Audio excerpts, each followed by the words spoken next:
And welcome back. Today we have the Octastream. This is the Elite Max smart media box. Runs Android 12, uses an all-winner chipset, 128 gigs of storage with 4 gigs of DDR3 RAM. Yeah, so seems like it's gonna have a lot of power. It says on the box full 1080p HD with a Wi-Fi 6. It's gonna support 8K, so it's just gonna be the codecs that does stuff like that. So very interested on how this device is. Now, if you guys are interested in this one, shoot me an email, rohasentertainment@gmail.com. I have very few of these guys left. And yeah, so cool.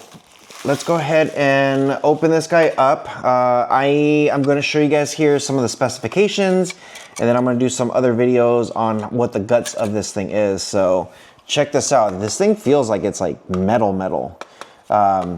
Pretty interesting there, but yeah, so here it is, very sleek. I'm not a fan of the antennas. I think today's Wi-Fi has been pretty good. So as long as the box is giving you something good to send out, I'm not sure why companies are still doing the antennas, but that's okay. So you do have a TF card slot here on the side, 2 USBs, and then a reset button. On the back, you do have the IR, you have Ethernet, AV, HDMI, landline, and then your DC port for power. There's not any holes or nothing on the bottom for breathing space, which is kind of interesting.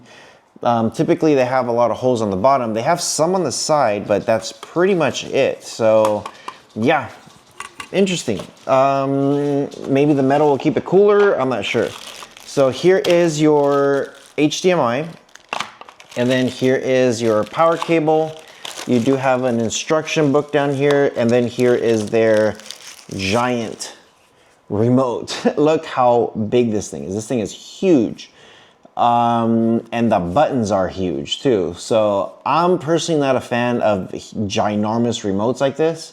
It fits fine in the hand, but it is just so big. So big. So, okay. And then down here at the bottom, you do have some shortcuts. So typically when you're using the remote, you're up here doing this.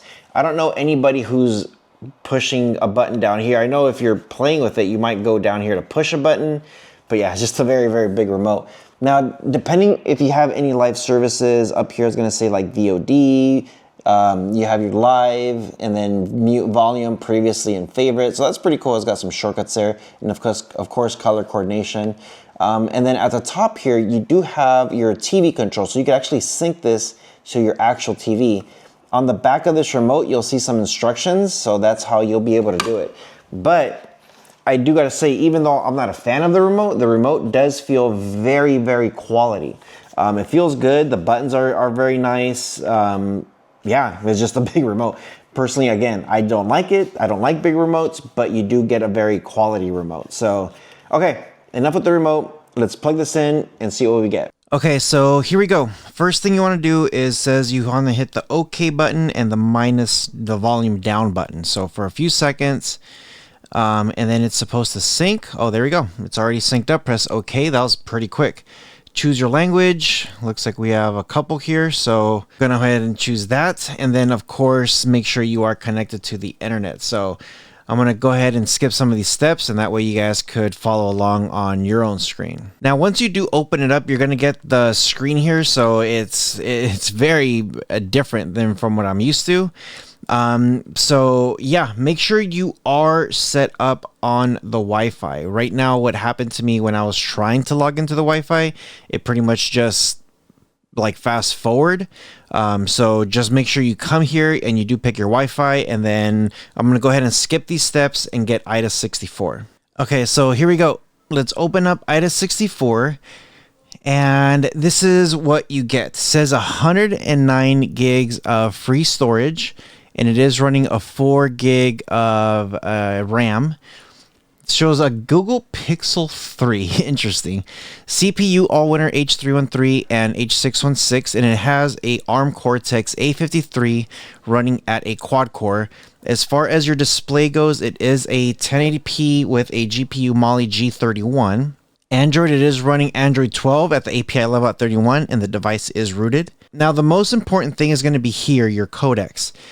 So it does look like you have quadruplets of decoder and encoder, but you will see C2 and OMX of each one. So LATM, 3GPP, AMR, Flock, ALA, MLA, MPEG, Opus, RAW, and Vorbis.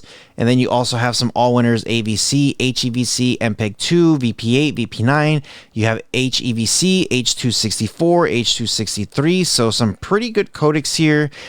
Yeah, everything is set up pretty nicely. So you're going to have a lot of stuff here that you'll be able to do through pass-through and also through, through the device. So good stuff. And that's about it for today's episode. Hope you guys like everything, what I showed you guys. Let me know what you guys think in the comment section below. Again, as always, if you guys are interested in this stuff, shoot me an email, rohasentertainment@gmail.com. Always try to get you guys here all the latest and greatest stuff. Yeah, works pretty solid. These guys have been around for quite a while now. So yeah, let me know what you guys think. With all that being said, you guys take care of each other, and I'll see you guys in the next one.